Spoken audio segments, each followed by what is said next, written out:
Good evening, everyone. I'm going to go ahead and call this meeting to order tonight, and hopefully you have an agenda with you. We'll start off with a moment of silence before we do the Pledge of Allegiance. So if you would join me in standing momentarily, that would be great.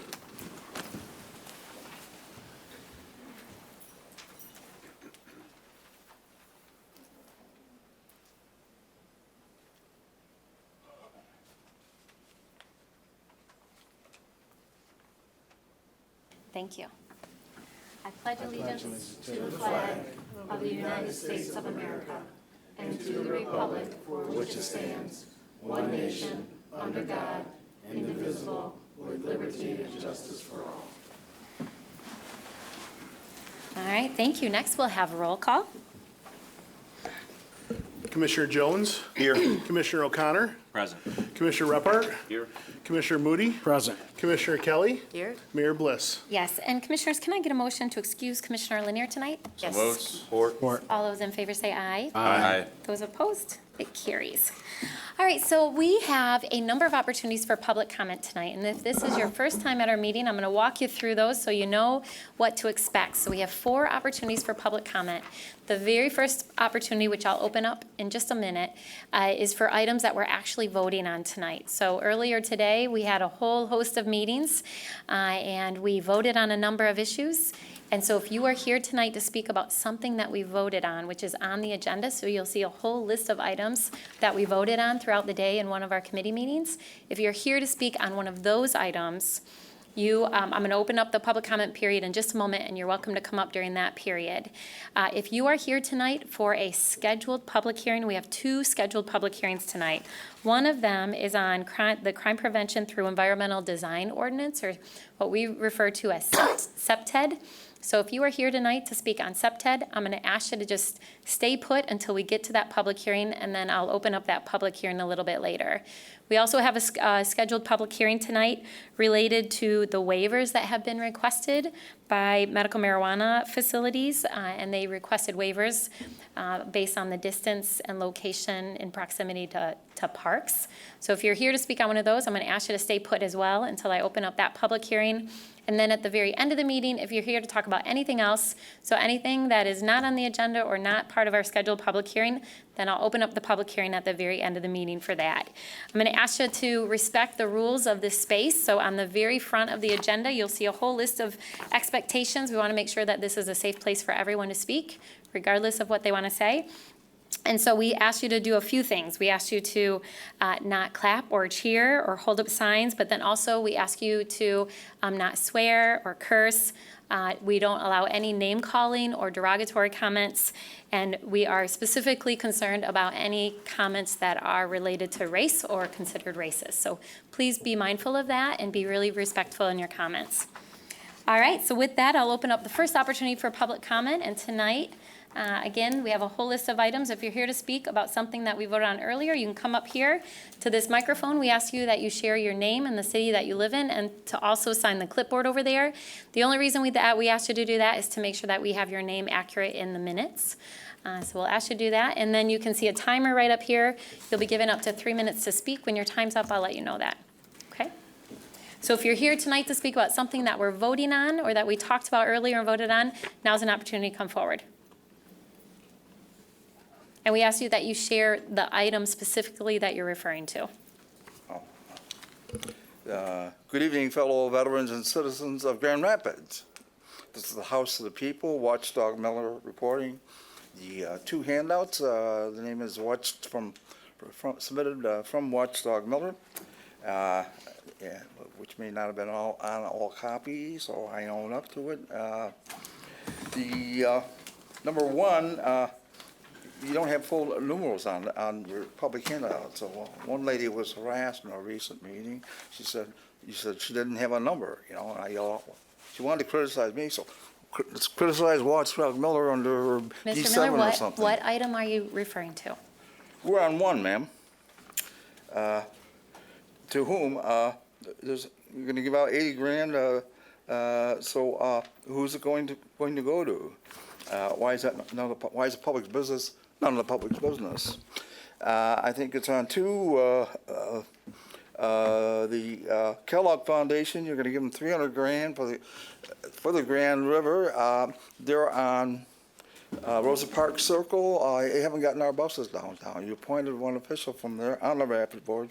She's done zilch to get our city buses to City Hall and to Rosa Parks Circles. Their philosophy is go kayak yourselves. Your buses, Catholic, black, and better, are never going to come back.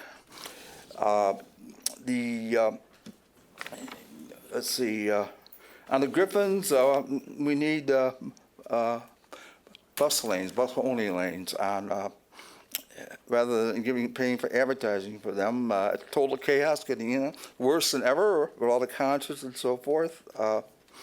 We need, you've got 241 miles of bike lanes in this town, and we're down to zero actually on 24-hour bus lanes. So everything's upside down. You've got a medical mile on here.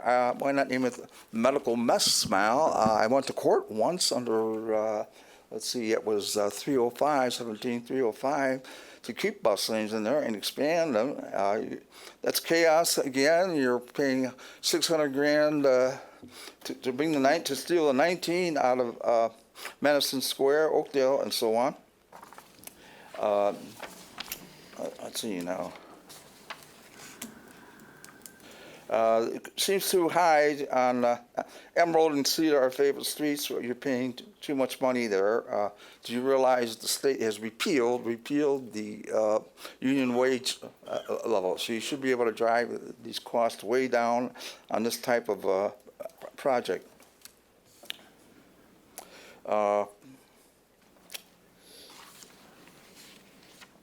Okay, under 5, there's no Roman numeral there, so I'm just going to have to cope. You always had. Thank you. Mr. Miller, your time's up. Thanks. All right, anyone else who wishes to be heard on items we're voting on tonight? Okay, seeing none. Oh, sir. Yep, you can come right up here. If you want to speak, I'm just going to ask you to come on up just so I know, or I'll close the public hearing. But come on up. Yeah, no, that's okay.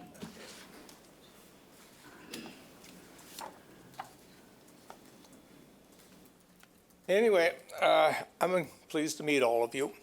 My name is Jack Wilder, and I live over in the Kennesaw Nature Park area. I've been there for about 40 years now, and we have a public school over there. And in regards to whether the facilities for growing marijuana there, it's a little bit discouraging. I'm sorry, sir. Is this about the waiver for parks for the marijuana dispensary? Yes, ma'am, I understood that was it. So that is going to be in a little bit. I'm going to open up Oh, that I'm public sorry. hearing. No, that's okay. It is confusing when we have 4 opportunities for public comment. As soon as I open that, I'll let you be the first one to speak. Yes, ma'am. Thank you. Okay? Okay. So is anyone else here to speak on something that we're voting on? All right, I'm going to close that public comment period, and it'll take us to our next item, which is approval of our minutes from our last meeting. So commissioners, can I get a motion for that? Support? All right, all those in favor say aye. Aye. Those opposed, it carries. All right, next that will take us to petitions and communications. The first one is 7 communications received from Heritage Hill Association along with surrounding neighbors expressing support for the proposed expenditure for 33 Union Northeast. That is received and filed. Communication received from Sherry Giles regarding residents affected by power outages. That's received and filed. Communication received from Scott Strong opposing the proposed marijuana facility at 30 Coldbrook. That's received and filed. Communication received from the Munny family opposing the marijuana facilities waiver. That's received and filed. Communication received from Jason E. Gillikin regarding concerns about the marijuana facilities waiver. That's received and filed. Communication received from Joshua Rollman supporting the marijuana facilities waiver. That's received and filed. Communication received from Corey Keeling supporting the marijuana facility waiver. That is received and filed. Communication received from Joshua Rollman supporting the marijuana facilities waiver. That's received and filed. Communication received from the Friends of Grand Rapids Parks expressing support for the Parks Millage. That's received and filed. Communications from Ronald Smith regarding their resignation from the Board of Zoning Appeals. That will be referred to our Committee on Appointments. 5 communications received expressing opposition to the marijuana waiver requests. Those are received and filed. Communication received from James R. Honeycutt expressing support for the proposed expenditure for 33 Union Northeast. That's received and filed. 2 communications received expressing support for the proposed park waiver located at 49 Coldbrook Northeast. That's received and filed. communication received from Aaron Smith expressing support for the proposed park waiver located at 1109 Michigan Avenue. That's received and filed, And 3 communications received expressing support for the marijuana waiver request. and that is also received and filed. All right, next that will take us to reports of city officers. First one is Comptroller's report for the period of July 11, 2019 through July 30, 2019 in the amount of $50,223,477.65. That's received and filed, And Treasurer's report for a period of July 9, 2019 through July 29, 2019. and that is also received and filed. All right, next that will take us to our consent agenda and reports of standing committees. So the consent agenda tonight, with one voice of this body, will adopt the items that we voted on earlier where there was unanimous support. So Commissioners, can I get a motion for the consent agenda? Support. All right, any questions or comments? It's been a busy day. All those in favor say aye. Aye. Those opposed? It carries. All right, that will take us to our ordinances to be adopted, and we have 3 ordinances before us tonight. The first ordinance is an ordinance amending Section 1 of the Budget Ordinance 2019-19 for fiscal year 2020, Amendment Number 2. Moves. Support. All right, Commissioner O'Connor, you want to tell us about this? Yes, Mayor. A few items on here. One is that we received a grant from the Kent County Health Department to help around education related to medical marijuana in the amount of $45,000. A few items on here related mostly to the public library, as they're going to be doing some expenditures that line up with the various tenets of their recent strategic planning effort. So excited to continue to support the local public library. Great, thank you. Commissioners, any questions? All right, this is a roll call vote tonight. Commissioner Moody, Yes. Commissioner Kelly, Yes. Commissioner Jones, Yes. Commissioner O'Connor, Yes. Mayor Bliss. Yes. And Commissioners, can I get a motion to give this immediate Oh, effect? Commissioner Repart. Yes. Oh, I'm sorry. Jumped one- right in. Well, it wasn't on my script here. All right, we're good. All right, good. All right, and can I get a motion to give this immediate effect? So moved. Support. All right, all those in favor say aye. Aye. Those opposed? It carries. All right, that'll take us to our second ordinance to be adopted tonight. The second ordinance is an ordinance amending Section 2.407 of Chapter 33, Title 2 of the Grand Rapids City Code related to pole, line, and duct system utilities and services. So moved. Support. All right, Commissioner Kelly, you want to tell us about this? Yes, the city, in response to the request we get from Miss Dig, performs utility locating services in the street right-of-way for the city's pole line and duct system so that we can enhance public safety, protect the environment, and prevent the disruption of vital public services by reducing the number of damage incidents to underground facilities. Recently, the city's received claims from users of the pole line and duct system when their equipment has been damaged for various causes, including missed dig notification errors and other natural phenomenon. The city maintains that this liability does not attach to the city for such third-party losses by virtue of a third party using the city system, and is now bringing forth this ordinance tonight. This is an ordinance amendment that will clarify and reiterate to the current and future users of the system that the city and its taxpayers will not be liable for such damage. Thank you. Commissioners, any questions? All right, this is also a roll call vote tonight. Commissioner Kelly, Yes. Commissioner Jones, Yes. Commissioner O'Connor, Yes. Commissioner Repart, Yes. Commissioner Moody, Yes. Mayor Bliss. Yes. And Commissioners, can I get a motion to give this immediate effect? Moved. Support? All those in favor say aye. Aye. Those opposed? It carries. All right, and then our last ordinance to be adopted tonight. It's an ordinance amending Article 2, Chapter 7, Title 1 of the City Code in regards to police and fire retirement system. Moved. Support. All right, Commissioner Moody, who serves on our pension board, you want to tell us about this? Yes, Madam Mayor, this ordinance will clarify how unused vacation time is to be converted. Secondly, it will also clarify that previous reduction in non-duty disability benefits will be applied to fire members who have been hired on or after July 1 of 2016. As we all probably know, the state requires that any benefit changes are to be presented to the City Commission and to the Board of Trustees no more than at least 7 days prior to. Great, thank you, Commissioner. Commissioners, any questions about that? All right, this is a roll call vote tonight. Commissioner Jones, Yes. Commissioner O'Connor, Yes. Commissioner Repart, Yes. Commissioner Moody, Yes. Commissioner Kelly, Yes. Mayor Bliss. Yes. It carries. All right, Commissioners, we have 4 City Commission resolutions that are walk-on items tonight. So what I'd like to do is take one motion to suspend the rules to consider all four items. So moved. Support. Thank you. All those in favor of suspending the rules, say aye. Aye. Those opposed? All right, the rules are suspended. And we have, as I said, 4 items. The first one is a resolution approving a collective bargaining agreement with the Association of Public Administrators of Grand Rapids. So moved. Support. All right, Commissioner Jones, you want to tell us about this? Yes, Mayor, the Association of Public Administrators of Grand Rapids has advised the city's bargaining team that their membership has ratified the contract covering the period of July 1, 2019 through June 30, 2022. The attached resolution outlines the terms of the settlement of the agreement. Great, thank you. Commissioners, any questions? All right, all those in favor say aye. Aye. Those opposed? It carries. All right, the second item is a resolution approving a collective bargaining agreement with the Police Officers Labor Council, Emergency Communications Operators. So moved. Can I get a motion? So moved. Support. All right, Commissioner Hart, you want to tell us about this? So yes, this is the same time frame for the next 3 years. We've come to an agreement with our police officers' unions, and it includes their wages and benefits for those 3 years. Among others, all the details are in the agenda packet. Great, thank you. All right, I'll call the question. All those in favor say aye. Aye. Those opposed? It carries. All right, third item is a resolution approving a collective bargaining agreement with the International Association of Firefighters.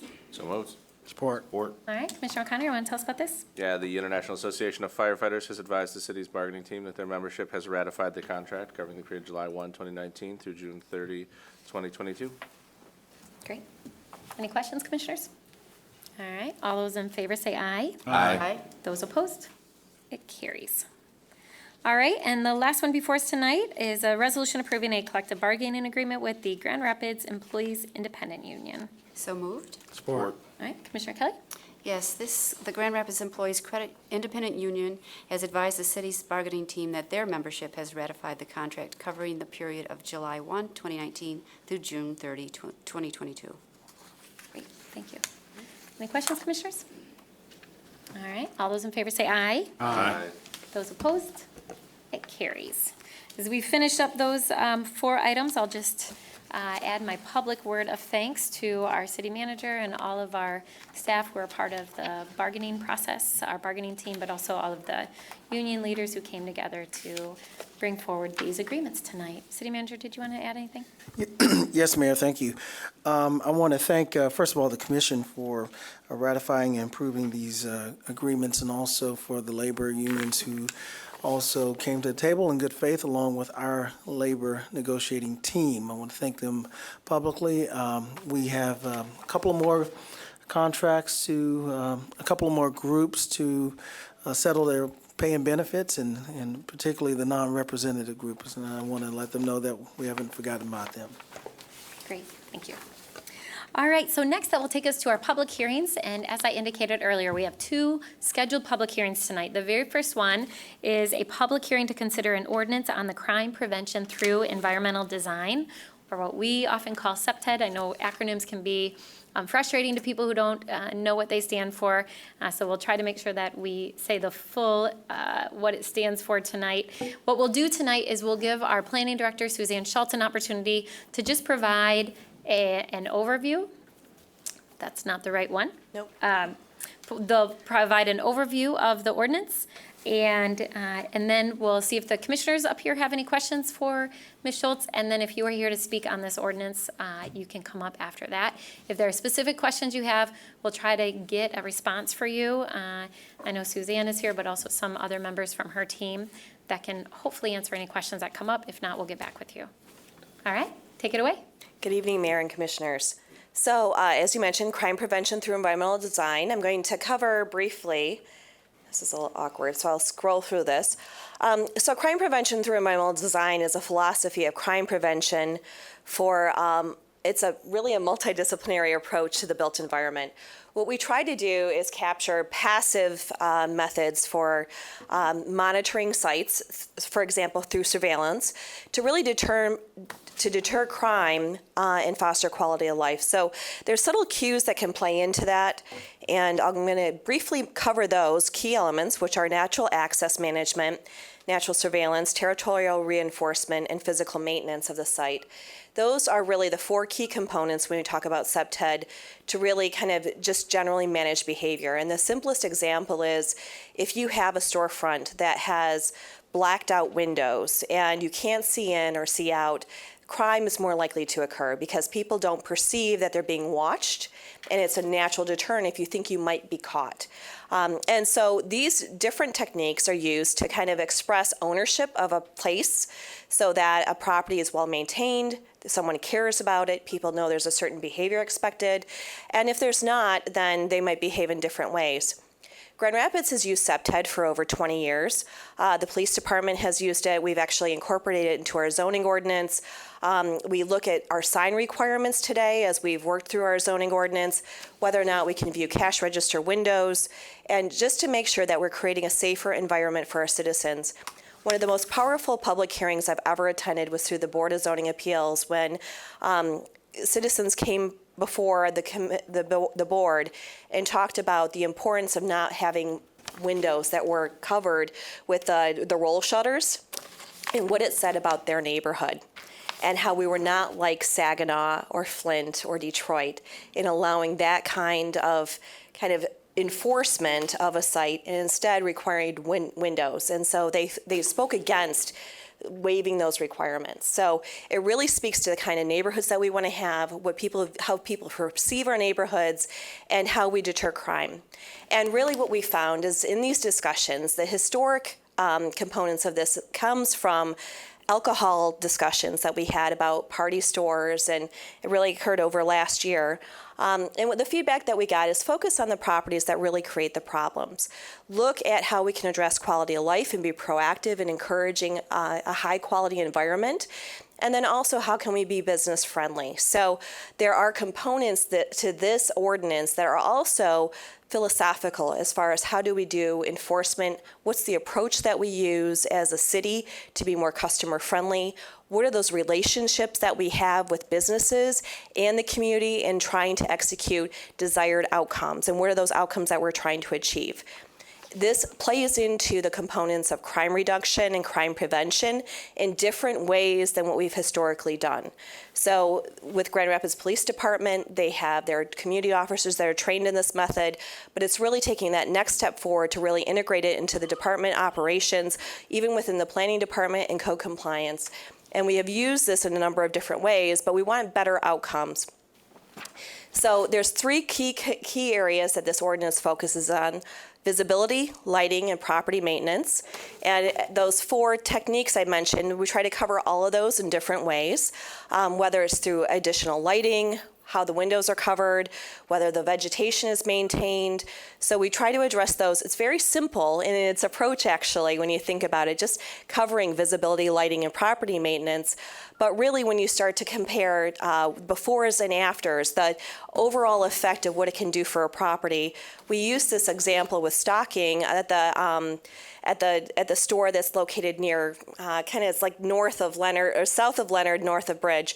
But this store, when we looked at the crime data, 11 months before their facade improvements and 11 months after, we found there was a 20% reduction in calls for service from the police department.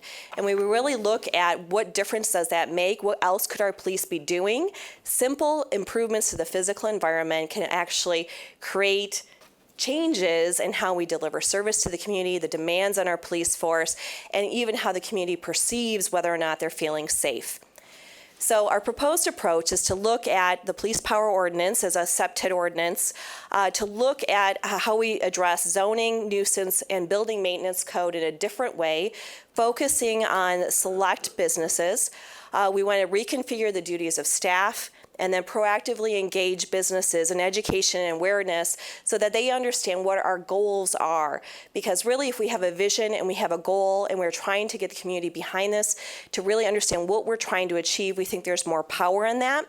And then also providing them resources with working with the community improvement districts to do a facade improvement program or some sort of grant program to get facades enhanced so that we get some of that investment in these businesses, but then also that we know that with the coordination with the funders, that we also have that stick if we need to, so that there's an enforcement component behind it that's critical to this approach. The businesses that we're talking about are those for tobacco, massage businesses, recreational marijuana, and those that are open after midnight. We would exclude restaurants that meet administrative approval criteria, which means that if they're closed before midnight, they may sell alcohol, but we've excluded those from consideration in this ordinance. As I mentioned, we're already covering those areas of transparency, how we have building fixtures, interior fixtures, parking areas, lighting and cleanliness. And then we have those basic 3 categories that I addressed. But then we're also talking about enhanced measures where we have people who may not be compliant on a regular basis, chronic problem properties. And that's really where this emphasis is proposed in the ordinance, that we focus on those properties to gain compliance and to try to do that. But really, we want to approach this from a standpoint of having carrots before sticks, that we're trying to build that relationship with the community, with these businesses, so they understand their potential impact on the neighborhood and safety in the community and the need for crime prevention. And so as we work through that, we've had a number of different opportunities for community engagement. We had testimony from the Planning Commission when we heard about the SDM licenses due to changes in state law. The Chamber of Commerce has been engaged. We've also worked with multiple departments within the city, with the police department, code compliance, attorney's office, and the planning department, trying to figure out the best way to do this, which will have kind of tangential benefits, which I did not mention yet, is that right now we have multiple departments enforcing different portions of code. This, for the business perspective, really provides one point of contact and one place to coordinate through, rather than several departments and several conversations that have to be had with a different enforcement structure. So we do believe that this is also more business friendly. And then we presented this to the Public Safety Committee on February 12th. We had 2 community information meetings in April. And then today is the public hearing. It's an opportunity to be able to hear from the public about whether or not they're supportive of this. What's really been interesting in this work is that we've had an opportunity to create new partnerships. So we do have comments from Rachel Verwise. She's been working from the illicit massage industry standpoint and trying to figure out sex trafficking. And so we do have some additional comments that I just received today regarding some potential changes to the ordinance, which are minor, easy things to do. So I will be preparing a red line to reflect those changes in the comments that we've gotten as they've tried to reach out to other community partners that might have additional input. So we've been kind of using this as an iterative process to continue to gain input and comment on this ordinance. We also are working with researchers out of the University of Greenville, Bowling Green, to talk about the SEPTED ordinance and how we can include academic research in this activity. We're going to have a great amount of data between the before and after. So we'll have the ordinance adopted. We're proposing to do a lot of data collection. So you might not see changes right away after you have adoption of this ordinance, because we want to make sure we're collecting really good data so that you understand what impact the ordinance has made once we start to enact it.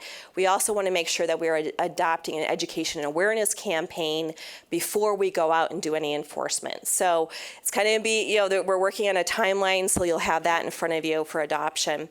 And then also the very preliminary discussions and partnership opportunities with the corridor improvement districts, as well as the philanthropic community, to determine what are the possibilities for facade improvements.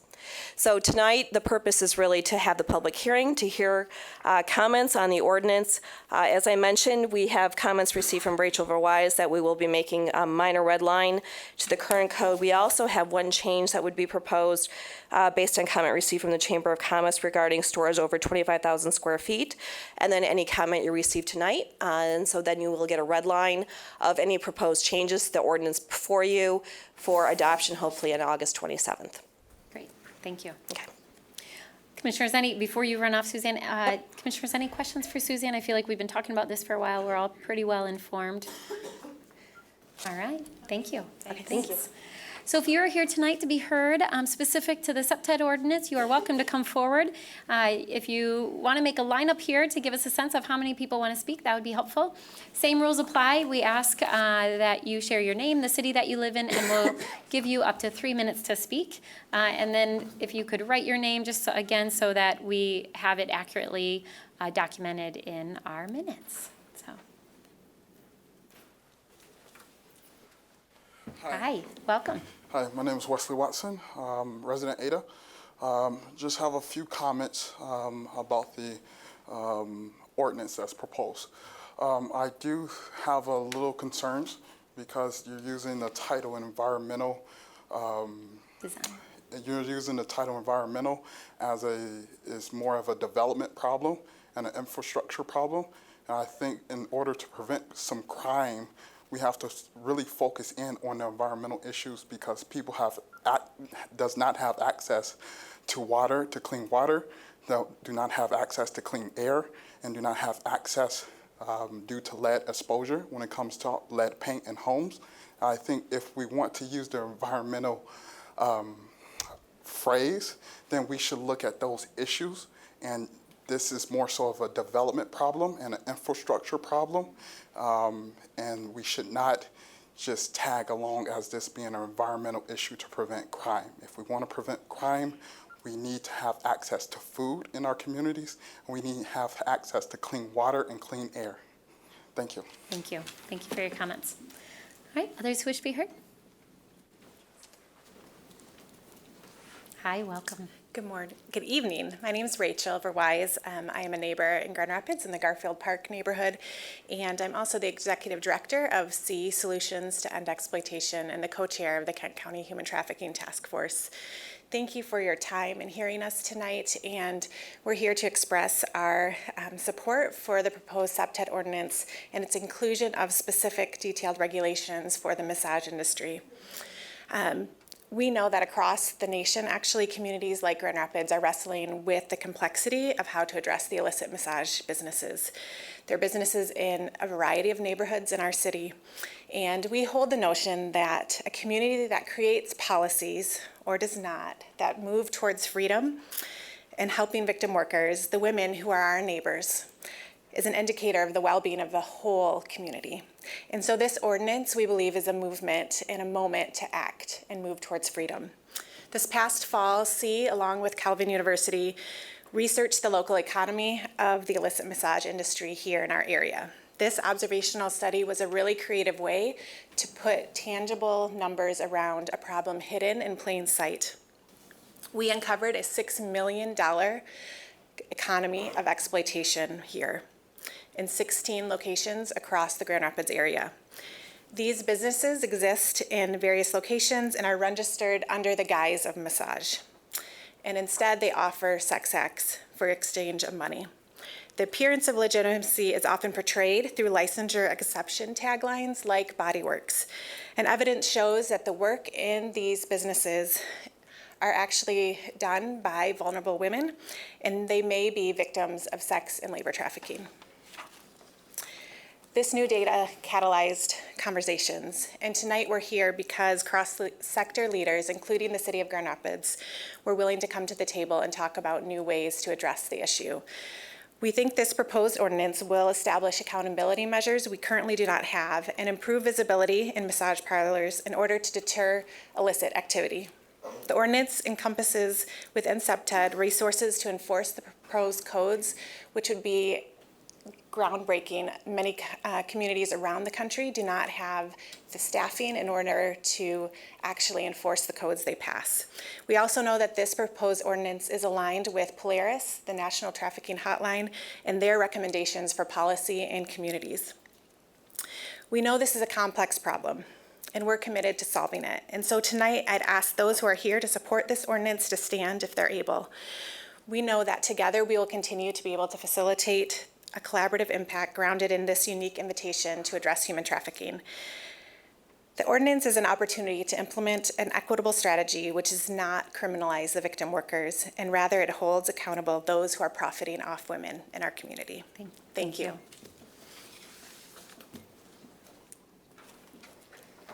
Hi, my name is Sherry Williams, and I live outside the city limits in Rockford, but I work in the city. Thank you for the opportunity to comment at this public hearing. As I said, my name is Sherry Williams, and I'm the Vice President of Regional Operations at Bethany Christian Services here in Grand Rapids. As a global and local social service organization operating in Grand Rapids for 75 years, Bethany is well-versed in socially complex issues. Foster care, the opioid epidemic, refugee and immigrant services, and human trafficking are just a few of the socially complex landscapes in which Bethany operates. We seek to come alongside vulnerable children and families that have been overlooked or marginalized so we can change the world through family. Bethany has been partnering with Solutions to End Exploitation, SEE, over this past year as we seek to eradicate our community of the multi-million-dollar human trafficking industry right here in our own backyard. Bethany serves the most vulnerable populations in our community, and we are committed to being an active player and leader along our colleagues in this space.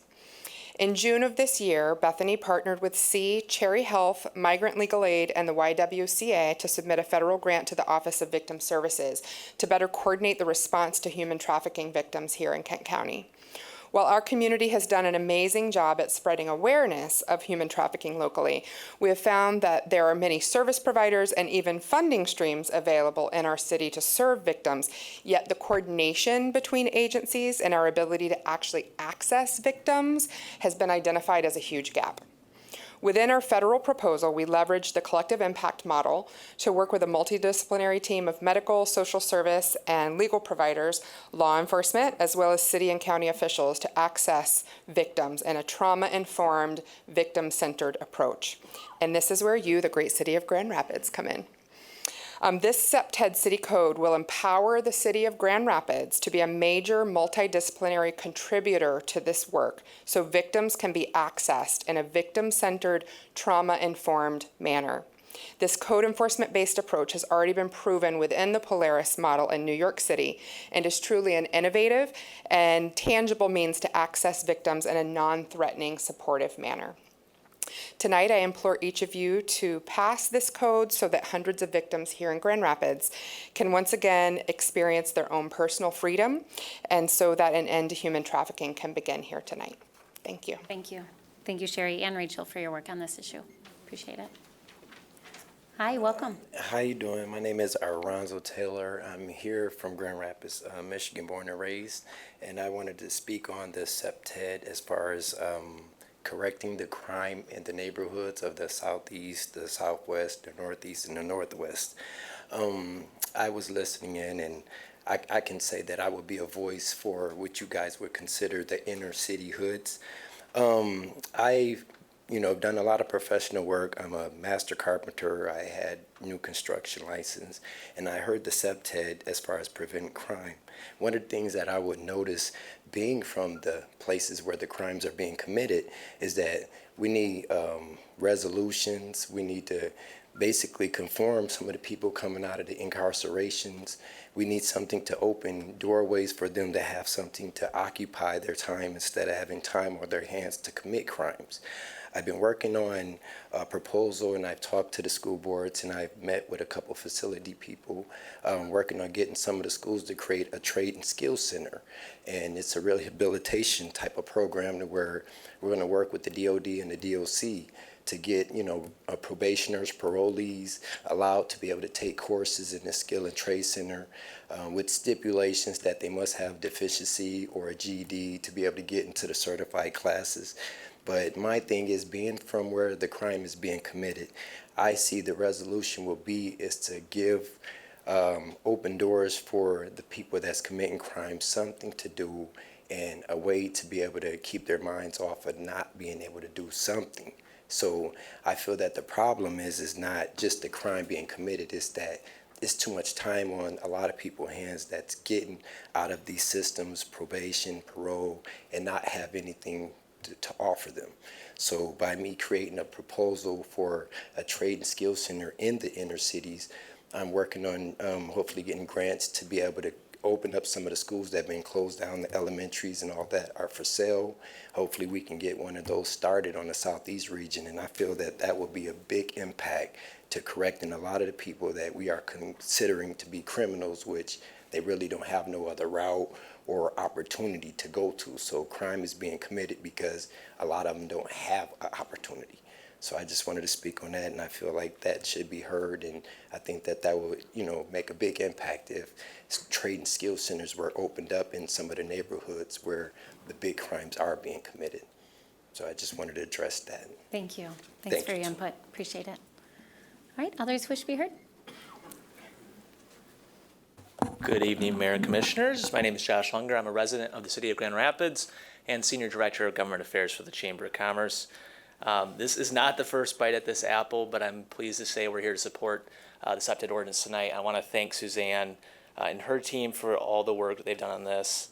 I think there's some things we did really well in the crafting of this, and the city's done a tremendous job, and that's outreach of both the business community and residents throughout this process, particularly in how it sets clear expectations and then enforces them, and does this without posing new and unnecessary obstacles for new investment or new businesses, which was some of our concerns at the previous attempts. I'd like to encourage continued public outreach and education to minimize further or future conflicts, and hope this model of engagement can be used as we explore other things in the future. And I also want to applaud the innovative approach to supporting facade improvements to benefit corridors throughout our city and using the SIDS to do so. Thanks again. We look forward to working with the city as we implement this and how we measure the results. Thank you. Thank you. Thank you, Josh. Appreciate your partnership on this. All right, anyone else who wishes to be heard? And then I'll close this comment period. Hi, welcome. Good evening, Mayor Bliss and Commissioners. I'm Paula Collier.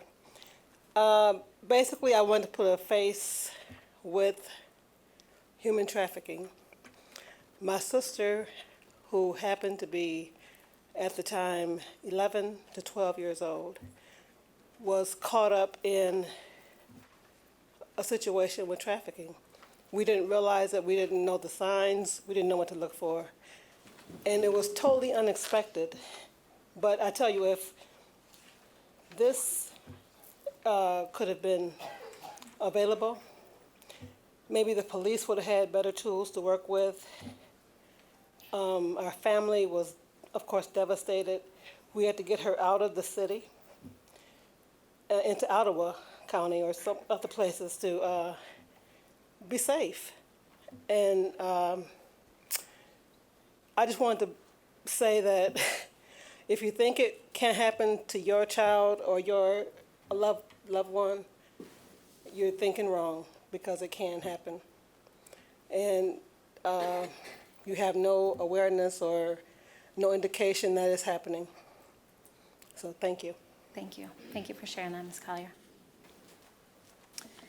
All right. Seeing no other comments, I'll go ahead and close that public comment period. And as Ms. Schultz indicated, we'll make some minor tweaks based on some feedback, and then that will come back before the City Commission at a later date. All right, next that will take us to our second public hearing tonight. This is public hearing on whether objections should be filed for required separation distance waivers from publicly owned parks for proposed medical marijuana facilities. And there are a number of locations that are included in this public hearing. So same format as before. We'll go ahead and start with a presentation from Ms. Turkelson, who works in our planning department. And then if you are here tonight to be heard on this, you can come up and speak. Same rules apply. And we'll start with this gentleman in the front row who came up earlier. All right. Hi. Welcome. Hi, good evening, Commissioners. Tonight we are having a public hearing on consideration of proposed waivers of separation distance requirements from medical marijuana facilities. The adopted zoning regulations for medical marijuana facilities established a 1,000-foot separation distance between certain uses that were deemed to be sensitive. These uses included residential zone district, child care centers and schools, religious institutions, licensed substance use disorder programs, and publicly owned parks or playgrounds. The latter three uses that I just listed, including publicly owned parks, are eligible for a separation distance waiver. The ordinance provides an opportunity for the eligible sensitive land use to decide whether to file a written objection for consideration by the Planning Commission in their decision-making process. So because the city owns the parks, the city commission must decide whether to file an objection file an objection for the waiver for the separation distance using the criteria that was established in your policy.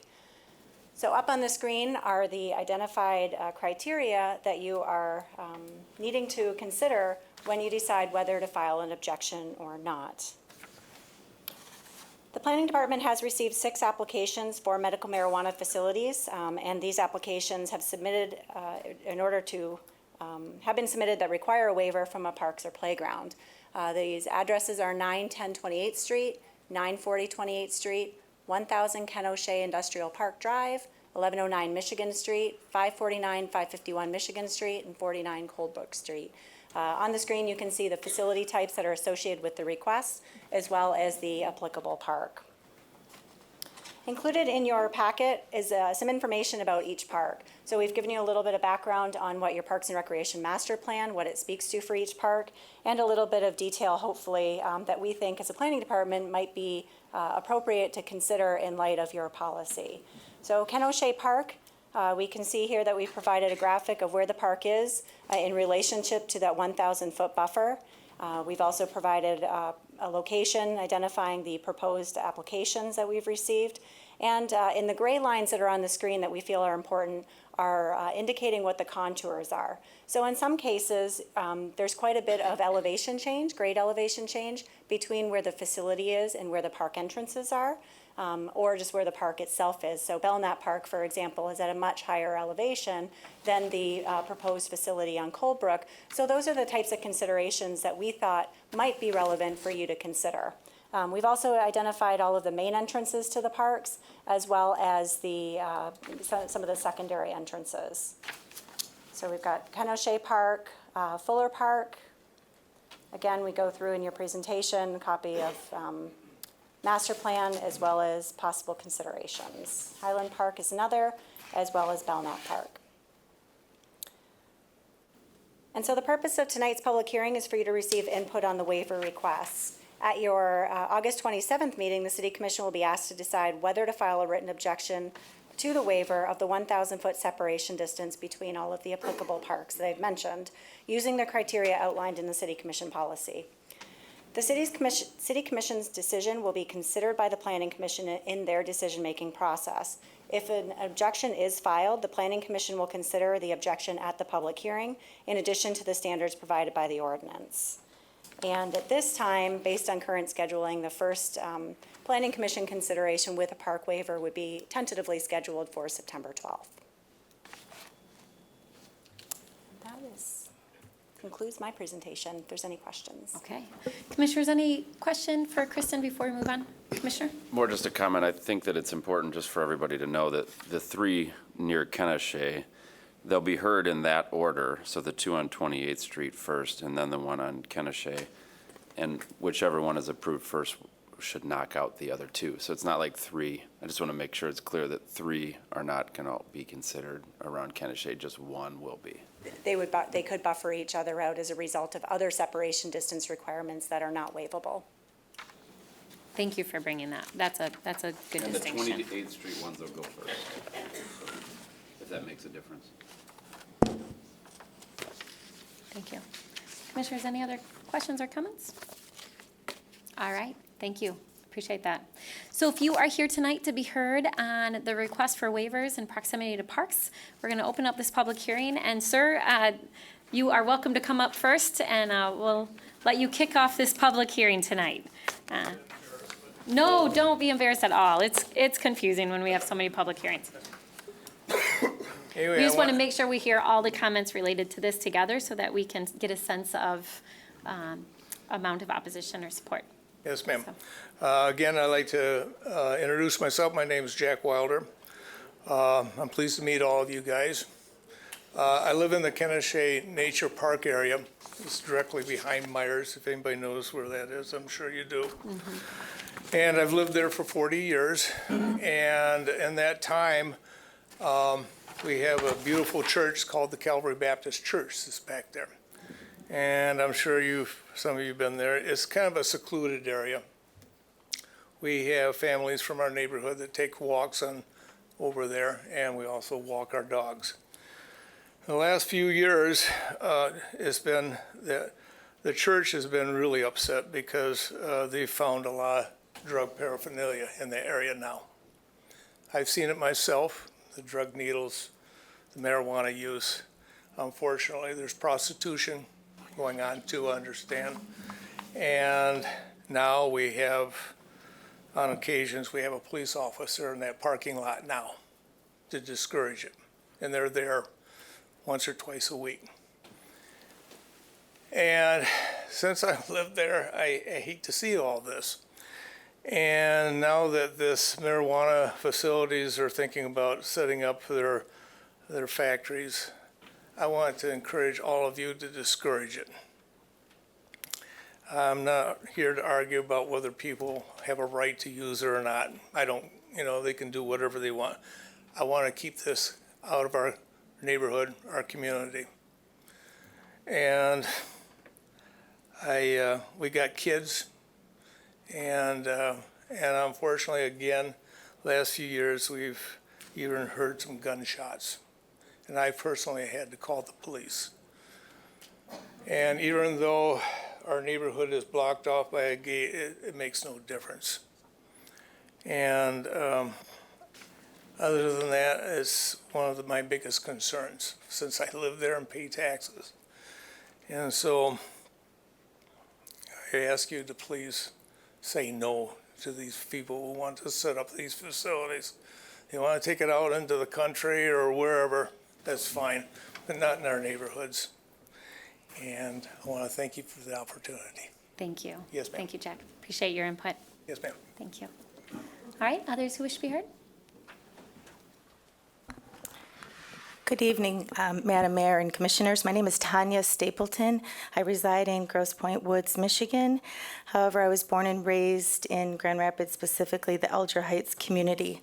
So I've been to Ken O'Shea Park many times over the years as a child and as a teenager. I actually never even knew that the park was connected to the bike trail leading all the way over to Eastern Avenue. I will tell you, I'm one of the owners of Greenstone, Michigan. Our property is at 910 28th Street. It is part of a strip mall, and two of the other owners are here with me as well. When we first began looking at property on 28th Street for our business, this property was by far the most challenging. It was blighted, and there were squatters living in the retail store, the dilapidated retail store. We found cars behind the building filled with bullet holes. I can definitely co-sign on what the gentleman just shared, that this is a challenging area and has been. Looking at Ms. Schultz's presentation with the SEPTED, we know that dilapidated buildings actually encourage crime in the area. So we knew it was going to take significant investment in not only our retail store, but we would need to redevelop the entire site. We have since been working with residents to identify the type of businesses that they want to see in the newly developed strip mall. This spring, the city boarded up the property and was about to issue misdemeanor blight tickets. Although we had a purchase agreement, we normally would not close on the property until we have obtained zoning approval. However, we needed to access the property in order to secure it, to honor the community, and secure the property as soon as possible. So we closed on the real estate. The property was owned by a gentleman from New York who was an absentee property owner that did not care about the building or the citizens of Grand Rapids. So we moved quickly. At this point, we knew we needed a waiver from the church across the street, but we had no idea that Ken O'Shea Park was within 1,000 feet. It was not mentioned in any of the communications that we've had with city planning staff. Upon investigation, I learned that the City of Grand Rapids property that we know as Ken O'Shea Park is actually 4 parcels.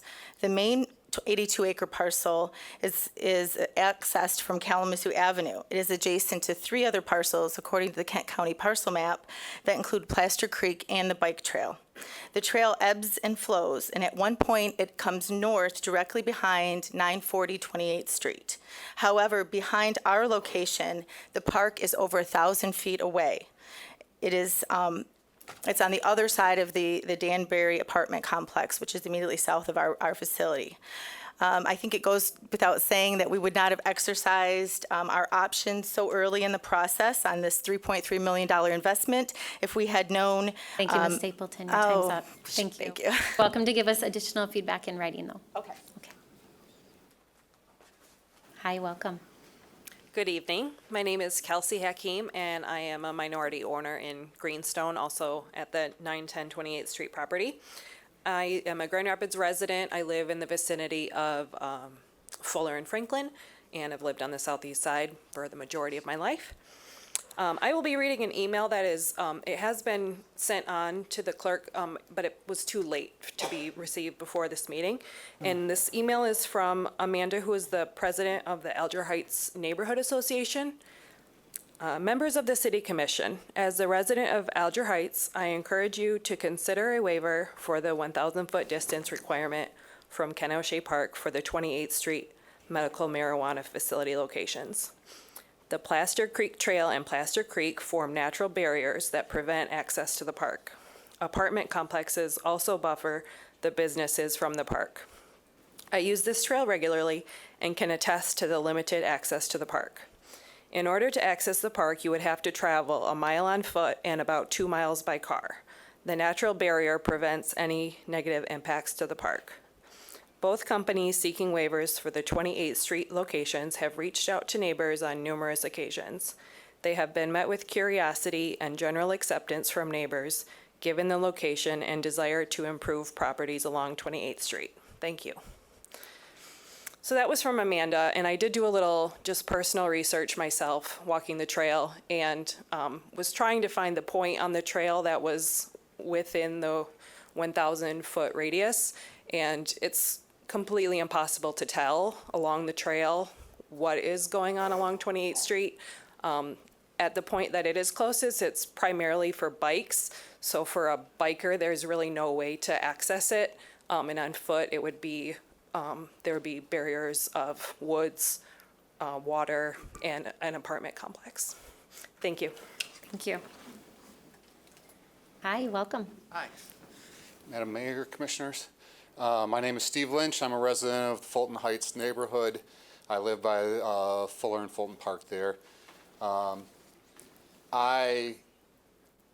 My neighborhood pharmacy is the Walgreens on Michigan Fuller, which I personally have bought in fentanyl at. I think it's a little bit hypocritical that if I can get a prescription for fentanyl within 1,000 feet of the park, that somebody else can't get medical marijuana within 1,000 feet of the park. So I urge you to not object to the waiver. Thank you. Thank you, neighbor. Hello. Hi, welcome. My name's Roger Prindle. I am a resident of Grand Rapids and also live in the Michigan Fuller area. Actually, just to start off, my biggest objection is just calling it marijuana, which was actually a pejorative term that was applied after the Mexican Revolution when we had our last invasion of Mexicans, and it was used as a reason to make it illegal. At the time, cannabis, the proper term, was in many medicines and has been for 5,000 years.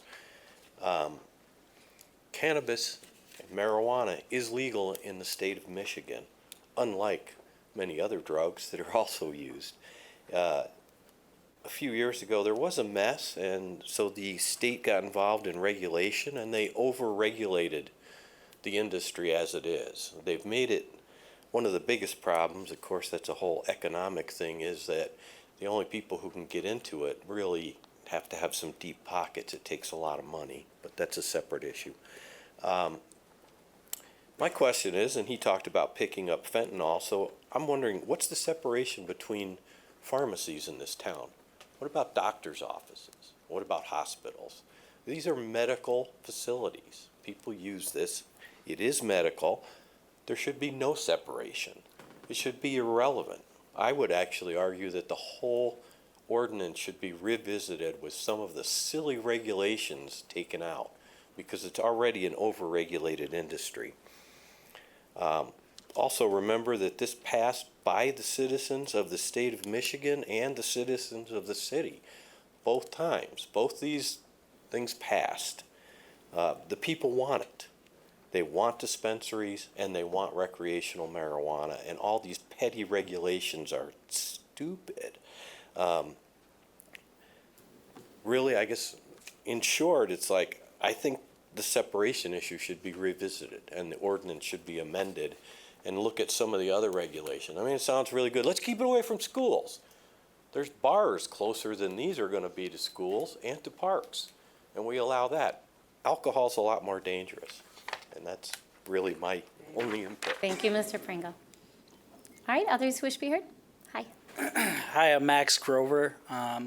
I live in the Alger Heights area, and I had I don't know if I call it the misfortune or the fortune of having 910 28th Street listed for a very long time as the real estate broker. I actually took the listing on originally because I kept driving by the building and I knew that it was an absentee owner that had never seen the property, and I really wanted to see somebody take that project on and develop it. And it just so happened that that it was within the district for medical marijuana and hopefully future recreational marijuana.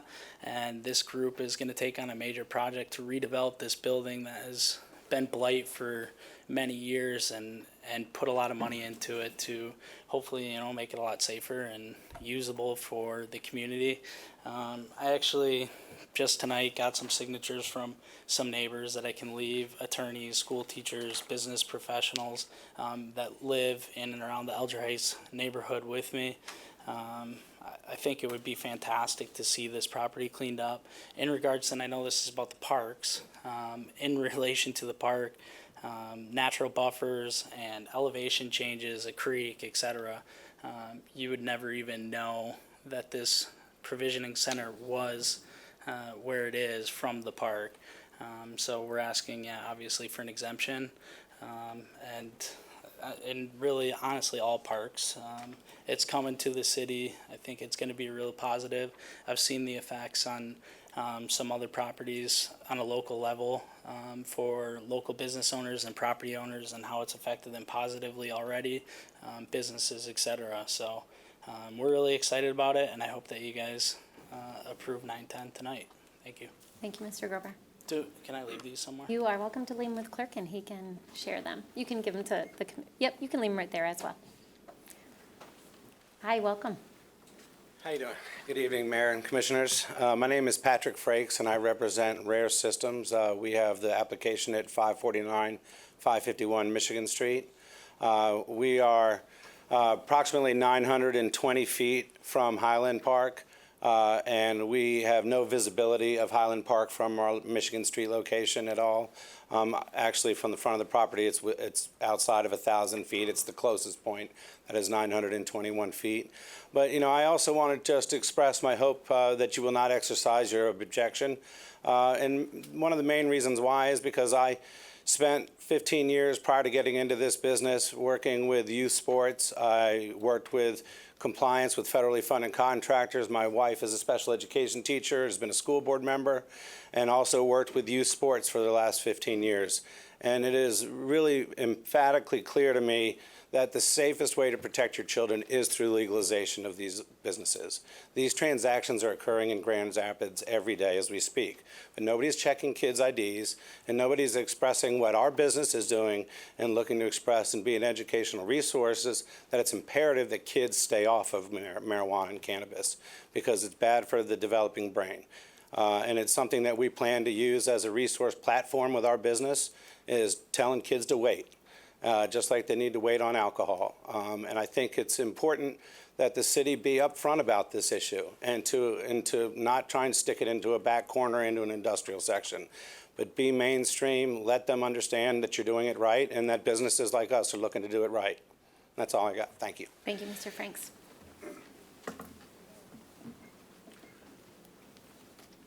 Hi, welcome. Hello, my name is Jerry DePersia. I'm past president of the Park Row condominiums. We're on the corner of basically Michigan and Union, very basically across the parking lot from the facility that's proposed on Michigan. Among my other concerns is that we moved into the inner city, more or less, to be involved in the vitality of the city, take advantage of everything it has to offer. We enjoy being part of the medical mile, but I'm not sure we want to be part of the medical marijuana mile. And the issues I have are, we're surrounded now by residential. It's been, apartments have been built right next door, basically to this site that's being proposed. Parking is a real issue. This would certainly not help it. And the other concern I have is, it begins as medical marijuana, but at what point does it become recreational, the facility?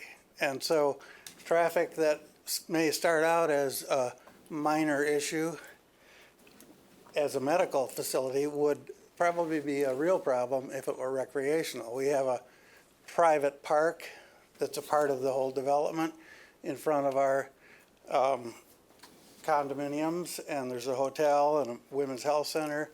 I don't see this as an improvement to our neighborhood. So, thank you very much. Thank you, Jerry. Appreciate your input. Hi, welcome. I would like to thank you for allowing me to speak at this meeting today. My name is Katie Bolden. I have lived in the Grand Rapids, Kentwood area for my whole life. I've been a small business owner in Grand Rapids. My husband was a Grand Rapids police officer for 26 years. Our goal in speaking out today is that our opinion will be helpful in your decision-making on this issue. We have walked the trail, rode our bikes on the trail for years. Not recently, because my husband's disabled right now, but we have spent a lot of time on that, in that area, and not once in 40 years have I ever been distracted by anything on 28th Street. I never heard anything on 28th Street. I never saw anything on 28th Street. I really don't see the connection between the park, the trail, and the Provision Center. I am a user of CBD products for my spinal pain and arthritis. Having this product in Grand Rapids and being available soon would be a blessing for me. I cannot use most pain meds, and I just want to thank you for allowing me to be heard today. Thank you. Thank you, Ms. Bolton. Hi, welcome. Hi, good evening. Mayor, Commissioners. My name is Mike Fossbender, and I own and operate Action Mold and Machining. That consists of 4 properties in the Ken O'Shea Park: tool and die, injection molding, and jig and fixtures. We've been in the park over 20 years, and that occurred after I got out of the Air Force following Desert Storm. And I just wanted to say that I know of no proof from what I've read of any medicinal value for marijuana. And I know in the military, we were not allowed or encouraged to use marijuana, okay? So I find it frightening to think that a dispensary, and it says up there also a grower, would be near where our over 50 staff operate and maintain industrial machinery. And these are all skilled trade jobs, and we read a lot about skilled trade jobs now in the shortage and trying to develop jobs that pay, I imagine, better than the person selling the dope at the door at the dispensary. So I think there's a lot of places dope sales can occur, and I would just like to say that I don't think our industrial park should be one. I know the marijuana people are well-funded, as our friend here from Grosse Pointe would attest. So it is a big concern of mine, and I would hope that you Yeah, take that into let's be consideration. respectful. Thank you. Okay, thank you. Thank you, sir. Thank you for your input, and thank you for your service. Good Hi, evening. welcome. My name is Carl Bossenbrook. I live in Byron Center, but I own the business, Split Rock Logistics, across the street from the proposed facility. In our business, we have about 100 trucks, 125 drivers, and per DOT regulations, we can have no trace of marijuana at all in their system. My concern is that we can get altered cards, medical cards, anything is available across the U.S. And as my drivers are there on off-duty hours, that temptation across the street is real. And someday it'll be recreational. And even though it's legal in the state of Michigan for recreational use, our drivers are not allowed to use. So I'm against this, just as a point of the proximity to those drivers and what damage can happen if there is an accident with it in their system. Thank you. Thank you. Thank you for your input. Hi, welcome. Good evening, Honorable Mayor Bliss, City Manager Washington, and Grand Rapids City Commissioners. My name is Bishop Dennis McMurray, and I serve as the senior pastor of the Renaissance Church of God in Christ, located here in the city of Grand Rapids, of where I'm a resident as well. The Renaissance Church was founded 27 years ago, and for the past 20 years, we've literally resided in the Kenosha neighborhood. Tonight, myself, along with several members of the Renaissance congregation, are present to ask the city to not change the ordinances. The Kenosha Park is key to so many in our neighborhood, and I'm speaking specifically toward the Kenosha Park. We just completed a fantastic vacation Bible school.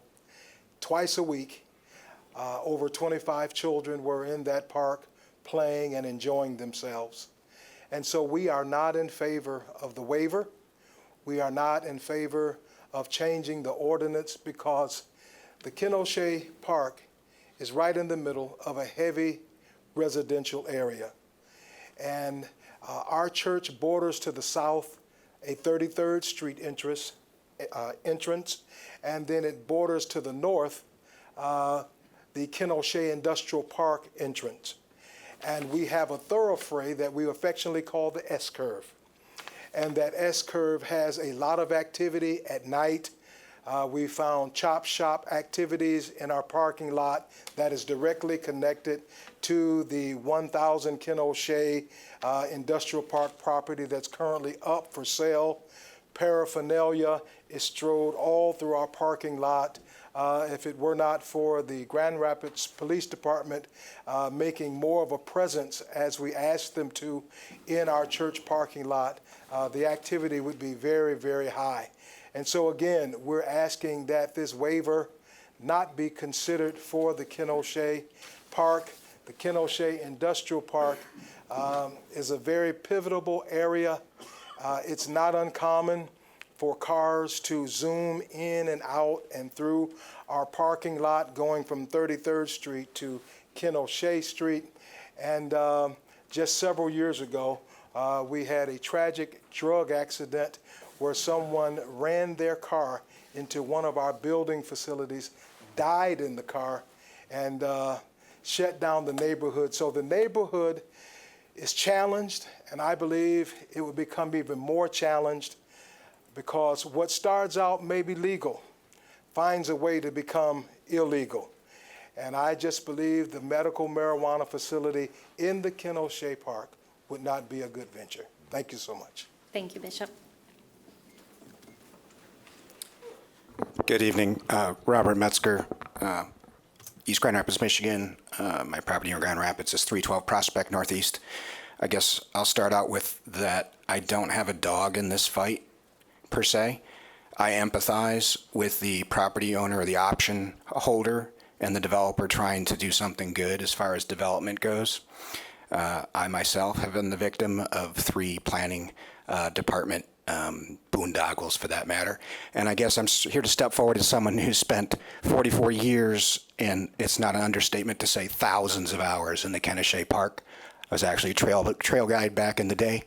And I can tell you from even back then, it has its challenges with regard to illicit activities.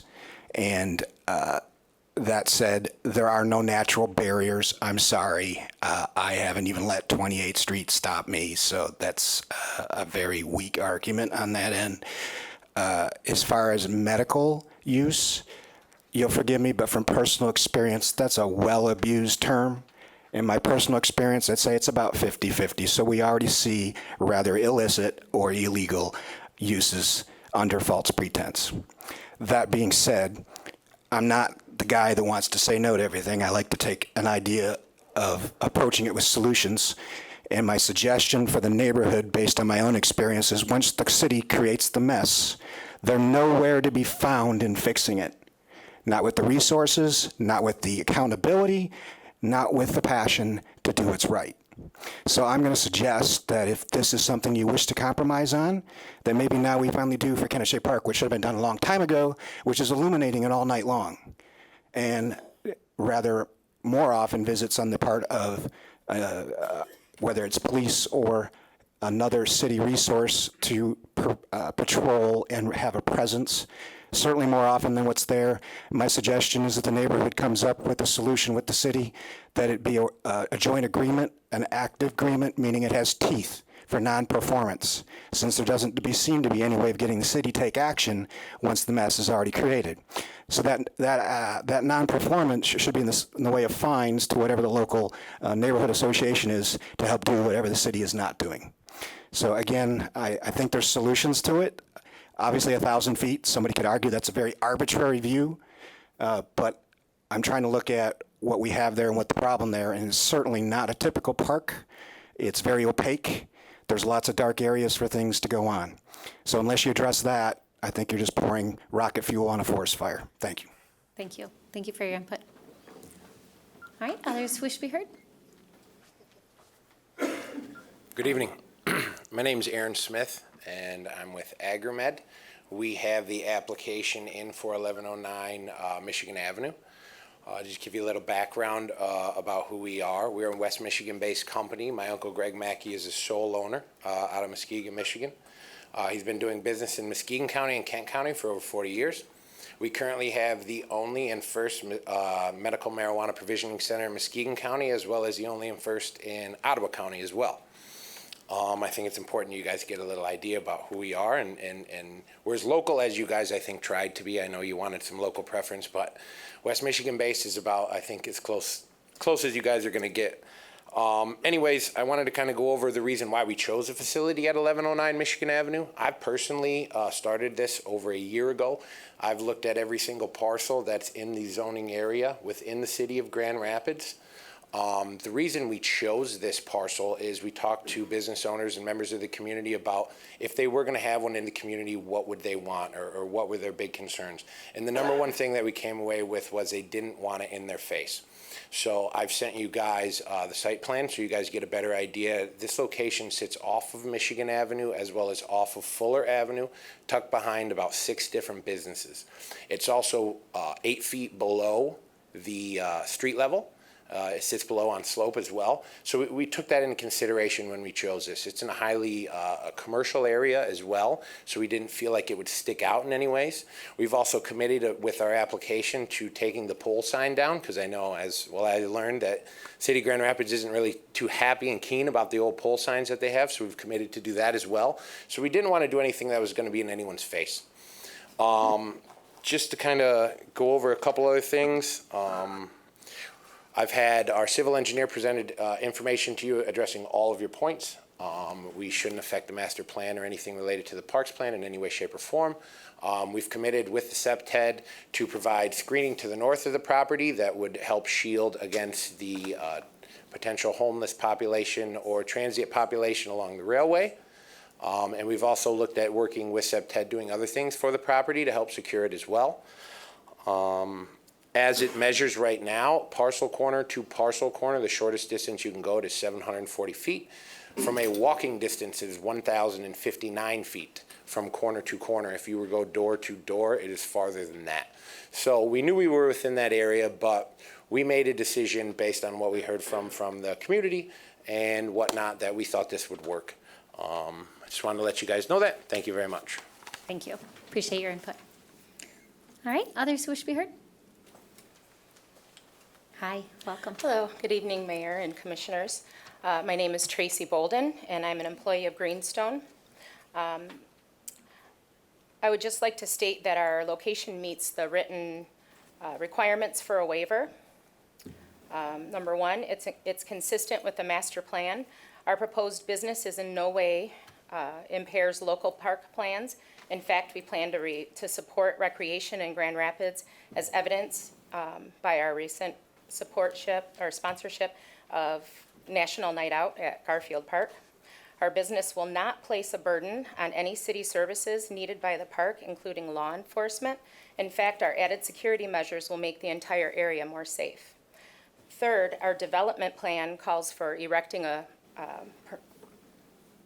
perimeter fence to secure our site with access from 28th Street only. And it has unique topography. Conditions exist that our property is not accessible through the park. In addition to man-made barriers, the park is physically separated by Plaster Creek and excessive vegetation. Lastly, the entrance to the park is over a mile away from Kalamazoo, or on Kalamazoo. There is no direct access from the property to the park or Plaster Creek Trail.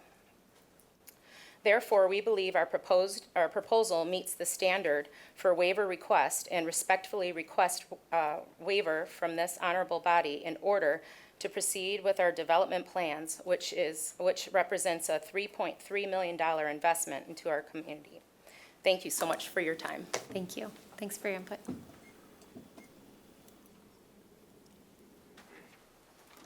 Hi, welcome. Thank you. Good evening, Mayor, Commissioners, City Manager, and other administration. My name is Roma Thurin. I'm attorney representing Indica LLC. I'm also accompanied with the owner of the entity. We're interested in possibly locating a provisioning center and a cultivation center at 1000 Kenosha Industrial Park, Southeast. We clearly understand that it is within the buffer area, and we respectfully request that you do not file any objections. The facility itself will have an exterior fence, security fence, and exterior and interior cameras. The only people that will be permitted in the facility are people with valid Michigan medical marijuana medical cards. And only employees will be allowed in the provisioning center. The facility itself will be amply secured. Indica already operates a provisioning center in the city of Ypsilanti. In doing that, we have received no violations of any law, no violations or citations of noncompliance from the Michigan Medical Marijuana Licensing Facility Bureau. And we have acted in accordance with all rules and regulations.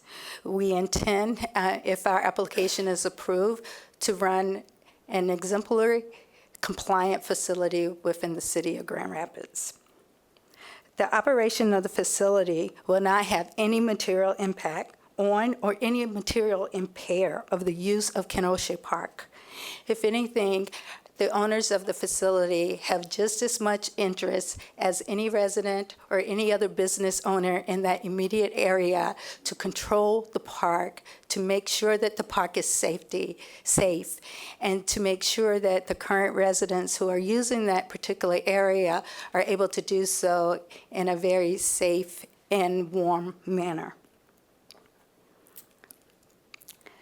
The facility's operation will not have any adverse effect on the City of Grand Rapids Park and Recreational Master Plan. As I mentioned, the facility will have an operation that's very secure within its 18,300 square foot building.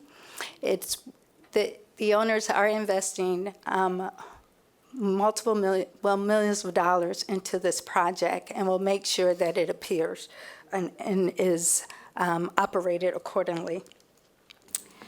Furthermore, the facility will not use any park space for any of its operations purposes. As I see my time is running out, it is surrounded and it has appropriate barriers, and we respectfully request that you don't file any objections. Thank you. Thank you. Thank you for your input. Hi, welcome. Hello, Marcel Price, City of Grand Rapids, Southeast Side. So this past year has been a turbulent one. A couple people who I love and treasure more than anything in the world were diagnosed with some pretty severe forms of cancer. Unfortunately, in this city, especially if you're taking the route of medical marijuana, getting care and getting cannabis to help you even out the nausea and put a smile on in the times where it's hard is incredibly difficult. This city spends so much money making our parks somewhere that is beautiful and enjoyable for so many people. And a lot of, not all, can't speak for all of them, the people who want to have these provisioning centers are actually really hyper-focused on our community. They're the people who are pushing to expunge people's backgrounds who have extensive criminal history, something that's been plaguing far too many residents of the southeast side and beyond. They're the people who are willing to invest 5-10% of their businesses' sales into local nonprofits. And they're people who want to turn a lot of these abandoned, dilapidated, underutilized buildings into something that's going to bring a significant amount of revenue into our city that we just didn't have before. Some of my loved ones love to medicate and go enjoy our city's parks. I think pushing these provisioning centers further out and continuing to make them accessible only makes that even harder and even more dangerous for those people. I think a lot of the issues that a lot of these people have been saying, finding drug paraphernalia, finding people who they have called vagrants or displaced, aren't issues of cannabis alone. A lot of these people who are talking about the things that they're finding in Kenosha Woods, I don't think they're finding pop cans with resin. I don't think they're finding blunts that were put out. I think they're talking about needles. I think they're talking about pipes, and these aren't the issues that we're talking about today. I strongly encourage you all to not focus on the distance that people are from these parks, because a lot of these people are people that truly want to add into the community, and instead focus on making sure that the people who want to have these licenses truly care about our communities and truly care about our neighborhoods, because if they care as much as we do, then I'm sure that we'll make some really incredible things happen. Thank you, Mr. Price. All right, others wish to be heard? Hi, welcome. I purposely waited to be the last one because I want to hear everybody's little comments. My name is Robin Ward. I live on Logan Street, and as anybody who's a resident of Logan Street, my parents moved here in 1953. I since retired and moved back to Logan Street a few years ago. We had a situation on Logan Street where I spent a lot of time calling the police because we had so much drugs on Logan Street. And I don't know if anybody ever seen a SWAT team come into an area to get the drug dealers out of your neighborhood. It's frightening for the police. It's frightening for the people who live in the area. And so it was very frightening to my brother who was visiting me from California. He said, I'm getting out of here. I said, look, it's fine. That's a good thing. That means it's getting taken care of. Now, Logan Street today is not Logan Street that it used to be in 2013. Every house on the block that I live in has been redeveloped, and there's families living there with children. We got a community garden and everything going for it. Now, the reason I'm bringing this up, because to me, the people who are gonna, if this is gonna be legal, I would rather have people go to a facility to get it than be out there with these. Also for the young black people and people who's out there selling the drugs, which is scary also, because I really don't want them harmed, because maybe their lives will turn around later. But if it's legalized and people who wants it can go and get it and then take it back to their homes, it sounds a lot better than having people standing out on corners all times of night with their little spotters and everything like this, with their guns, whatever they got to do to sell it. To me, it sounds more safer to have it at a dispensary where people can go and get it and then take it back home. And hopefully everybody's community can actually help be like Logan Street, which is turning around. And the main thing, what I see, we're getting the title of being the beer capital of the Michigan and stuff. There's a brewery almost on every corner, along with the churches and stuff in there. So I don't really see the big problem in it, and I hope you vote for the waiver. Thank you. Thank you. Thank you for your input. All right, any final comments on the request for waivers? Hi. Good evening, Madam Mayor and Commissioners. My name is Jesse Turner. I'm a resident. Well, I'm on the border of Byron Center, Grand Rapids, but I'm a product. of Grand Rapids proudly to be a product. And I've heard everybody speak, and everything sounds beautiful. You know, they're going to enhance the community, all these great things. But I would venture to say 95% of them don't live in the community. So they're not going to see the direct results. So I think it's disingenuous to paint the picture. No matter what you do, it's still a drug. And I heard references to liquor stores. In these communities, we got enough. I mean, check cash. The community is suffering from that because it was presented as a relief. But these people can't find a way to pay that back. The liquor stores everywhere. Now, when does it stop? These people who own these dispensaries, they don't live in these communities. Case in point, I heard one lives on the east side of the state. It's a business. And I think we've got to keep the community front and first. No matter how you paint it, putting up fencing, lighting, like the gentleman said, it's medical now, then it's going to be recreational, then it'll go from there to completely reckless, and then we're left dealing with the results of it. So I would challenge those owners to live in the community. Don't talk to me about putting up a fence, lighting. Your kids don't walk the streets. They don't walk through those parks.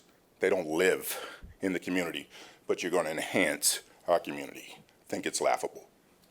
Thank you, Mr. Turner. All right, any final comments before I close this public comment period?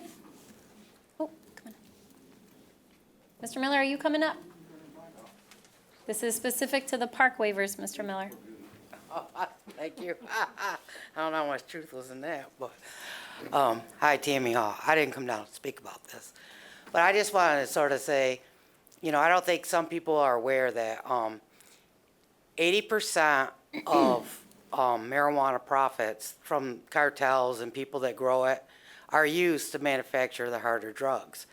And it also helps them finance human trafficking, you know, all sorts of other, you know, illegal crimes. And so the big point of it is that, you know, we need to start the process to take that control away from the people who are doing the most harm by it, you know. And if we have people willing to stand up and say, look, you know, we're going to deal on a legitimate basis, we're going to be fair with the neighbors, you know, we're going to take this out of the other people's hands that are creating all the problems, you know, and give people an avenue, you know. And I mean, let's face it, everybody in this room knows somebody who smokes weed, and they have a legitimate job, they go there every day, they work, they don't create no problems for nobody, you know. And these are the people that are going to go frequent, you know, not just the provisional, but when the recreational ones become available too, you know, and get it legitimately and take the control out of the ones that are causing all the problems.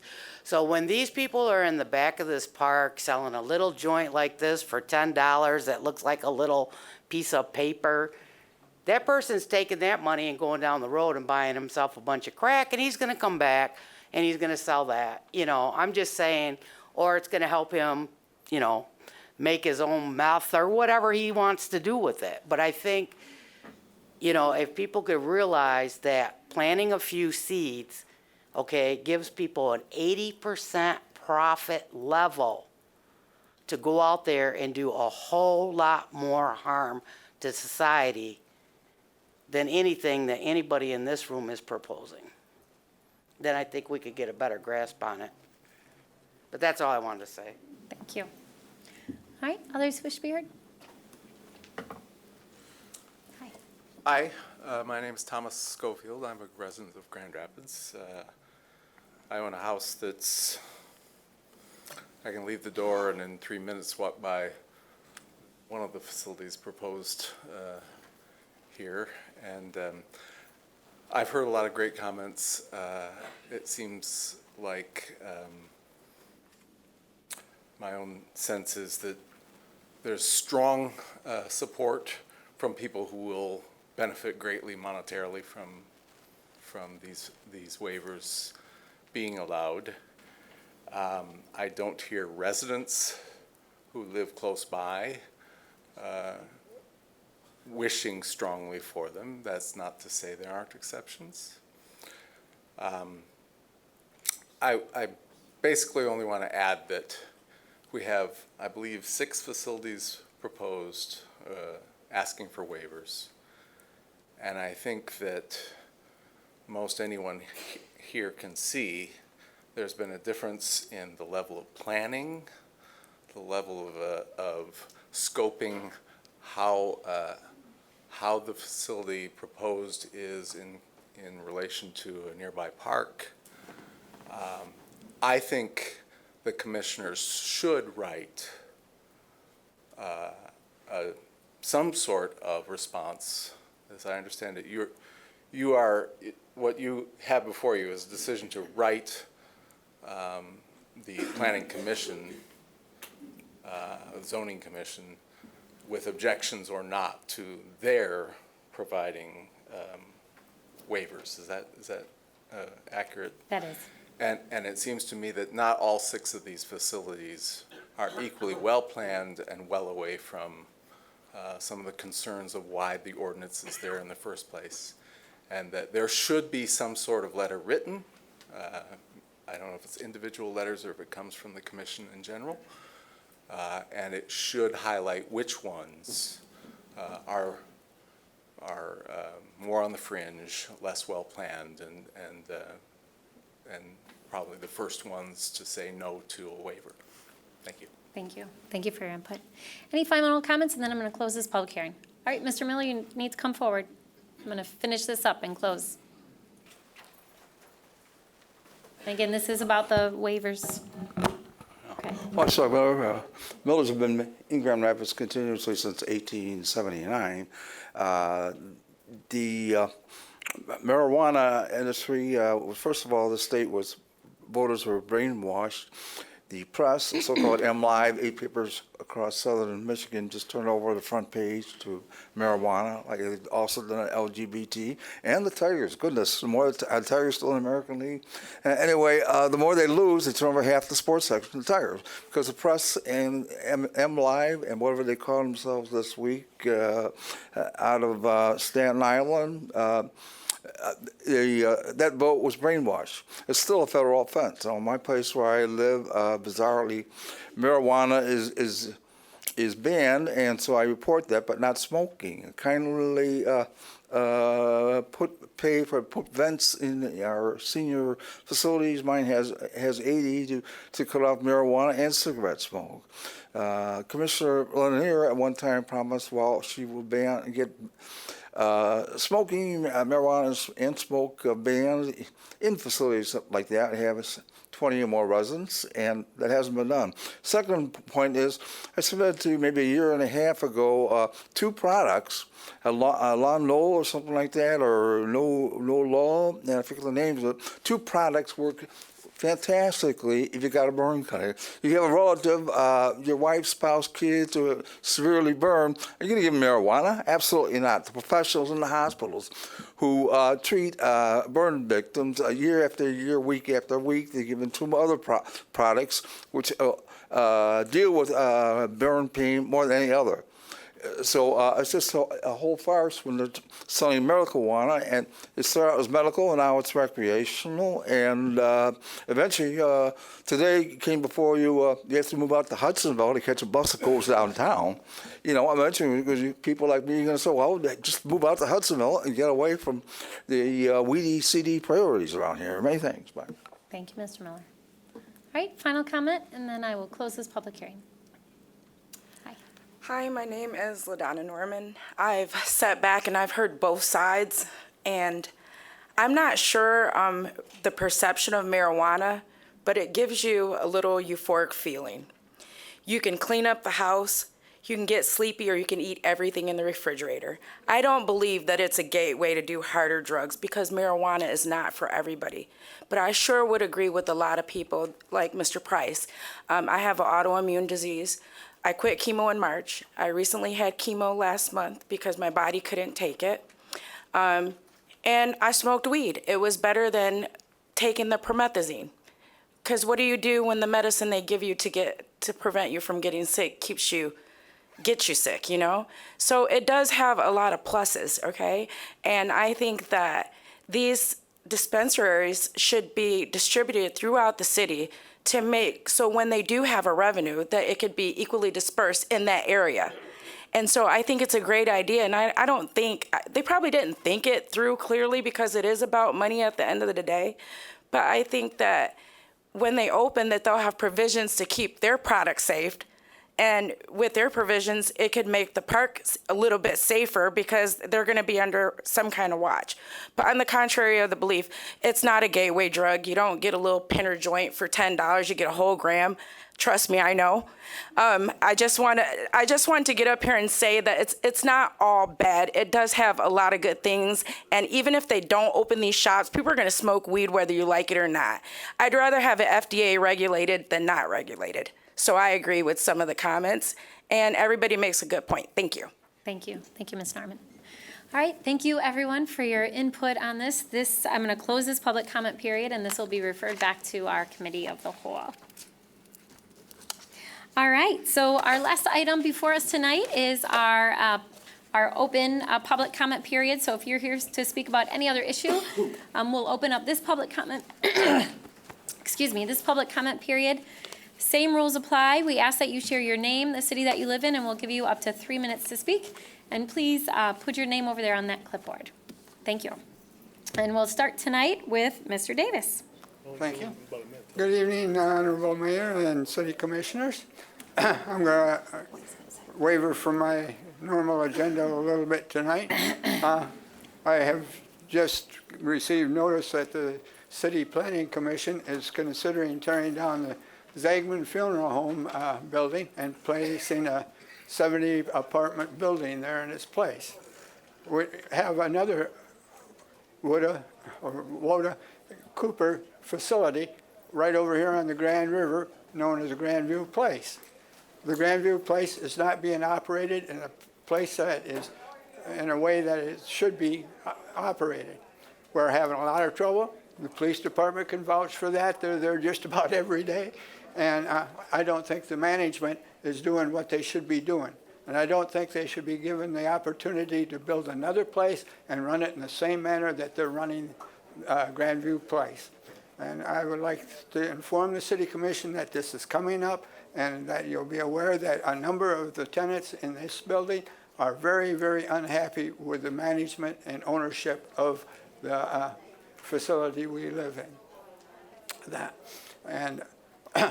The last meeting, we had the parks people here about the parks. I've met with some of them since then, and they have told me that they have recognized my arguments or suggestions of what they should do to help keep our parks clean and neat, and that they are doing such, and that made me feel pretty good. There's a lot of people now that are starting to follow my suggestions, but we're still not enough. There's still plenty of glass. There's still plenty of trash all over our streets. The stuff collects in the gutters, and the gutters, when it rains, it goes down the storm drains into the river, which goes to the Grand River, or to Lake Michigan, and then it goes right there to our city intake for our water supply. So when you're littering in the city of Grand Rapids, you're also contaminating your water supply. And there's a lot of those things that go into your water supply that even the filtration cannot filter out. So be careful with where you're throwing your trash and that. And I'd like to encourage people here that haven't heard this before to do so. And I'd like to encourage the City Commission to help spread the word that we have to do something about people throwing trash on the streets. Thank you for your time. Thank you for your consideration. Thank you. Thank you, Mr. Davis. Hi, my name is LaDonna Norman. I'm here to bring a complaint to the city regarding Leonard and Alpine Apartments at 754 Leonard Northwest. In the beginning, when the apartments opened, the first 2 months, there was no trash service, there was no intercom or cable internet connection for the first 2 months.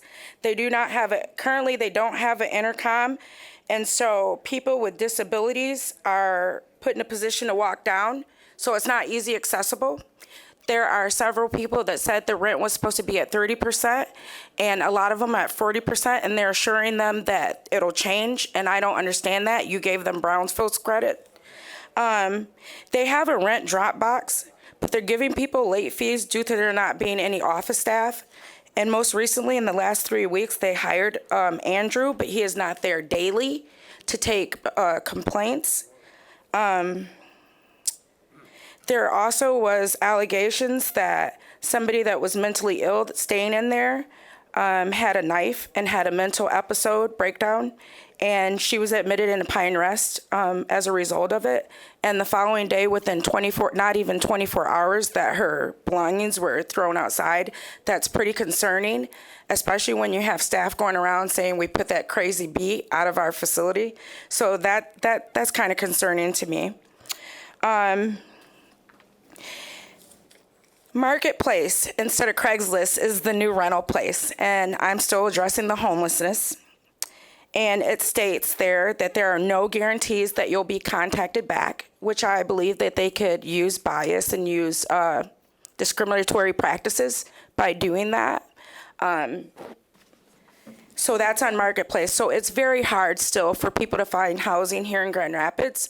I would just say that the people that you gave credit to, if you had a board to give them the credit, then you should have a board to make sure they're following up.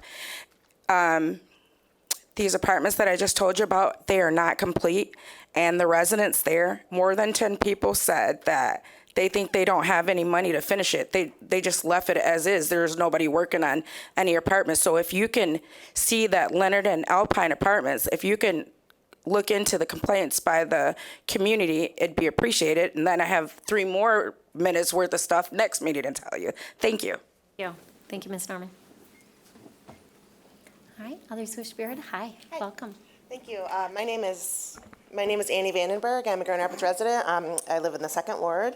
And I'm here just to thank you, Mayor Bliss, for joining the 200 and some other U.S. mayors who have urged the Senate to vote on bipartisan background checks for gun sales.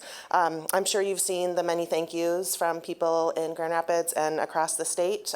I posted the article that shared the information, and I had people from all over say thank you, Mayor Bliss. So that has really made an impact. I think people are increasingly becoming single-issue voters, and gun violence is becoming that single issue for a lot of people. In the aftermath of El Paso and Dayton, it seems as these tragedies could have been avoided with, if not universal background checks, definitely red flag laws.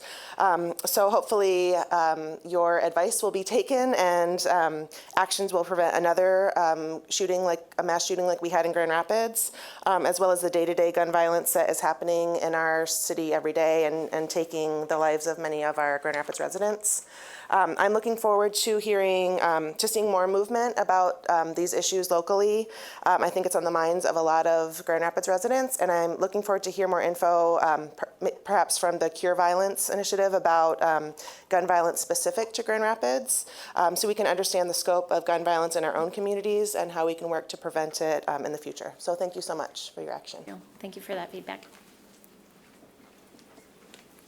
Hi, Wesley Watson, resident Ada. I'm here with Next Gen Michigan. I'm the regional organized director here. This is not my first time up here. I believe when the Human Rights Ordinance was up for public forum, I spoke that our organization is in support of the Human Rights Ordinance. And as a national organization that Next Gen America is, our national team support this ordinance. And we believe that it provides a fair, equitable opportunity for all people here in West Michigan and here in Grand Rapids, especially for youth of color. This ordinance is special to me because I was a victim of falsified racial profiling that was called on me when an individual falsely called the police on me back on July 30th of 2011. It happened in the downtown Grand Rapids area. During that time, it was a TGI Fridays downtown during that time. I was leaving TGI Fridays, and it was a situation happening inside the parking lot. Within that situation, a group of individuals of a different race, a group of 5 individuals from East Grand Rapids that's a part of the lacrosse team jumped me during this situation. During that time, some bystanders saw it, and during that time they said it was a whole bunch of athletes of color causing a commotion in the parking lot. During that time, the police arrived, Grand Rapids Police Department arrived, and during that time they tried to de-escalate the situation, but in reality they just let the individuals who was from East Grand Rapids to leave, and me and my fellow teammates was questioned. Meanwhile, we were beating and we were the ones that got jumped. During that time, the Grand Rapids Police Department heard that it was a public disturbance going on during that time, and they aggressively attacked me and my teammates during that time. During that time, me and my teammates, we didn't do nothing. All we did was went to TGI Fridays, left TGI Fridays. A situation happened, and we got jumped. And then next thing you know, as we were trying to explain this story to the Grand Rapids Police Department, we were arrested. We was arrested, and we were arrested, and the police officer used excessive forces when they arrested us. So during this issue, this human rights ordinance is very important to me, and if this ordinance is passed, hopefully situations like this won't happen. Thank you. Thank you, Mr. Watson. Hi, welcome. Good evening, Mayor and Commissioners. My name is Mario Leone. I am bilingual community liaison at Link Up Community Revitalization in the 49507. I'm just here to thank Mr. Washington for sending Stacy Stout tonight to our City Commission dinner, or pre-City Commission dinner, I should say, to explain some of the updates that have been made on the Human Rights Ordinance. And obviously I support it. And I just want to invite everyone here, because it's going to come up, I suppose, next commission meeting, to come out to the commission dinner. And I hope we can count on your support on the ordinance. Thank you. Thank you. Hi, Tammy Hawk, Grand Rapids. Yeah, I'm here to talk about the splash pad and your inadequate sign to put up, use at your own risk. Now, I have faced really violent verbal attacks by parents trying to get them to not clog the drains. Sometimes I have to stand down 2 or 3 parents at a time, and it can be scary. But I come down here after Sunday when I was so viciously, verbally attacked. I mean, the woman even came running down on me that I had to reach in my pocket, because now I carry my mace or pepper spray or whatever you want to call it that I use to guard my dog from stray dogs running down on us. I had to reach in my pocket because I really thought I was going to have to spray this woman down. I mean, she come at me like a maniac, swearing expletives, telling me to leave the little kids alone. And I told her, look, you know, I didn't pull it out, but she seen me reach in my pocket, and I think she thought, what is she doing? And I didn't, and I stood my ground. But, you know, you can't have 4, 5, 6-year-old kids, sometimes teenagers too, sometimes 25, 30 kids in a pool of water, splashing it all up on other kids.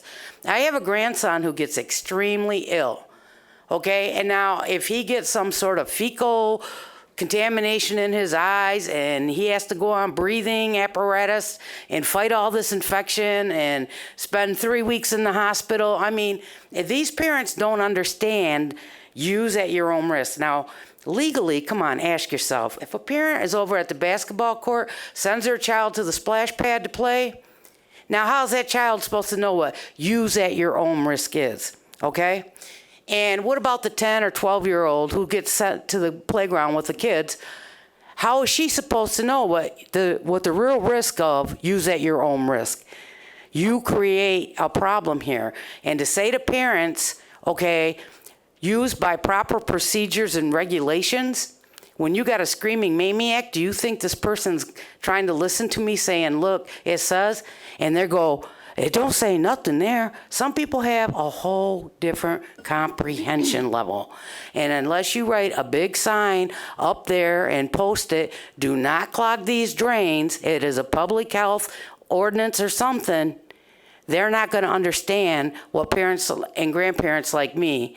And then you call the police and they just tell you, though they did come one time last summer, that it's not their responsibility to regulate the splash pad. But I'm saying that, and my personal opinion is that use at your own risk after creating that environment does not alleviate you or will not alleviate you in all legal situations. Thank you. All right. Hello, how are you? Good, how are you? I am good. It's good to see you. Good to see you too. I'm Dionique Doris. I live in Grand Rapids on the southeast side. So I'm here to say, I'm pleased to hear that the Human Rights Ordinance is being redrafted to replace the current ordinance and that it addresses public awareness and communication. I feel like it shows that our city is maturing and that it will help the city that our resources will be used better. But I would say thank you also. Awesome. Thank you. Good to see you. It's great to see you. How you doing, everybody? I'm DeAndre Jones, community organizer. I'm president of basketball operations for the Urban Youth Summer Basketball League. And yesterday, I know you guys heard about the shooting that happened at King Park. We were actually running the league when that actually happened. And I've had to defuse the actual situation. Before then, there was some kids that were actually in the league just passionate about playing basketball, and I had to break up a fight. Now, this recent shooting that just happened, I take it very serious. Even though I wasn't there in attendance, I've been there every single day that we've been running the league. We've been having about 50 kids out there with 6 teams playing basketball, and it's been going pretty well. It wasn't actually kids that were in the league that actually caused the confrontation, which the kid came back with a gun and started shooting at the park. I just wanted to say this publicly that sorry about a situation like that happen. I know that me personally, if I was there and seen the confrontation, I would have tried to pull those kids aside. I would have stopped what I was doing while I was at the basketball league, and I would have at least tried to diffuse the confrontation from going to a place where a kid is actually shooting up a park and having about 100 people run away from the park. Like I said, I do take situations like that serious, and anything that the city is doing to try to diffuse violence and stop violence, that I want to be involved with it. I come to a lot of the city commission meetings, and like I said, man, I'm from Chicago, and it was crazy that last week 12 people were killed and about 66 people were not fatally shot, but shot. So I'm not just saying just from that situation that with that a large amount of people being shot last week, just that one kid being shot, I take that very serious, and I take the job that I do with keeping kids off the streets and try to give them something constructive to do with their time very serious. So, like I said, I just wanted to apologize for something like that happening, and that I do take situations like that serious. And I know I'm not going to be able to, I'm not Superman, I won't be able to stop every situation from happening, but I do take that very serious. And I just look forward to try to keep more kids off the streets and try to stop situations like that from happening. Thank you. Thank you. Thank you, DeAndre. Good evening. Robert Metzger again, East Grand Rapids, Michigan, 312 Prospect Avenue Northeast. Why am I here? I guess first I'd have to pinch myself that I'm here on a marijuana night and I actually get to speak. It didn't get shut down. It didn't go on too long, so I won't go after my extra minutes. Quick one on the SEPTED ordinance. Hopefully with the interest in gaining data, the city can also maybe incorporate something that seems to be missing, at least how it feels as a citizen, which is maybe customer relationship management software. So we're treated as customers instead of places to fine or raise revenue, and maybe instill what's the word? What I'm looking for is a sense of service, which is obviously missing. And I know we're going to work on that, I hope. I'm actually not here tonight to complain about the parking because I've looked at it and why am I here? The reality is I'm here because how much the city's cost me, and actually many of you people on this commission, is such that the pain of me not going, not coming, and the regrets I'll have slightly exceeds that of making the time to come in here and do this because I have better things to do with my time, which may be a surprise. I have nothing to show for the last 18 months. I could come in with what I presented when the first time I spoke to you, which was 3x5 card showing exactly the mess in front of my property at 312 Prospect Northeast. But it had no effect then, and it seems to have no effect now. I could show you what it looked like just yesterday. The reality is I'm at that point where you do the same thing again and again and again. That's called the definition of insanity when you expect a different result. And the reality is, obviously, the city does not have the ability to attract the right people, retain the right people, the management processes, the structure, the accountability, the insight, the passion, the will. It's time you start looking at outsourcing certain functions, and one of them being parking enforcement, because obviously the city can't do it. 18 months is way too long to address such a simple matter that I've presented. What would you be like? I feel like putting a gun to my head. That's what I feel like coming in here and talking about it. Because I saw it from the beginning, and I expected no results, and that's what I've got. As long as we're on incompetence and ineptness on the part of the city, maybe it's time we looked at also outsourcing the cleaning of the city streets. Because it's senseless that you run cleaners down the streets and you don't remove the cars that are there constantly all year long on the streets that are next to commercial zones. So what we have are dirt, not from runoff problems, but because the leaves have been there for years and they turn to dirt. And maybe all the city streets close to the city downtown won't look so blighted. Thank you. Thank you. All right, others who wish to be heard? Hi, welcome. Hello, everyone. My name is Miss Lewis, Adrienne Lewis, and I live on the southwest side of Grand Rapids. I'm here to talk about something that I've experienced over and over and over again. It's just that I'm living in a different neighborhood, and I said after this time, I've had it, it's enough, and I'm going to speak and say something about it. I've been making reports to police, and I notice how things are getting increasingly bad. With someone breaking into my car at night, urine has been thrown into my car on numerous occasions. And I remember those times when I would call the police, I felt like things weren't taken serious. There were no fingerprints taken, and there were excuses made for the reason why no fingerprints were taken. I was told that I didn't wait. Just a bunch, excuse me, just a bunch of excuses. And this is actually, I have an autoimmune disorder too, and this has a lot to do with the stress that I am under. This is how my body reacts to the stress of having to deal with all of this stuff that is going on around me.